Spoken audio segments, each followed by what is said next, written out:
Nous parlons ce matin de vérité scientifique et de l'articulation entre la science et la foi, et j'ai pensé à la figure de Georges Lemaître pour illustrer cette question. Georges Lemaître est à la fois prêtre et astrophysicien, et c'est lui qui, en 1927, a formulé le premier l'hypothèse de l'expansion de l'univers et d'un instant initial qui aurait marqué comme le commencement de l'univers.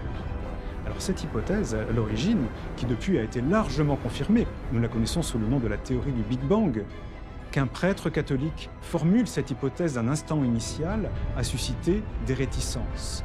Parce que Georges Lemaître a été soupçonné de tordre la science physique pour la ramener dans le champ d'un discours créationniste. Georges Lemaître a toujours été très clair. Pour lui, la science et la foi répondent à des questions différentes, sont d'ordre différent. Science et foi peuvent coexister de manière paisible, sans interférence. Elles n'ont rien à craindre l'une de l'autre. Elles peuvent même se soutenir l'une l'autre. Quand un scientifique fait une grande découverte, elle peut susciter un émerveillement qui l'ouvre à d'autres questions, d'autres ordres.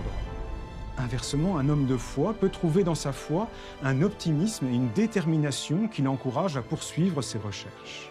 Georges Lemaître est un témoin exemplaire de ce que, sur ce double appui, cette double foi, confiance dans la science et foi en Dieu, on peut bâtir une vie entière.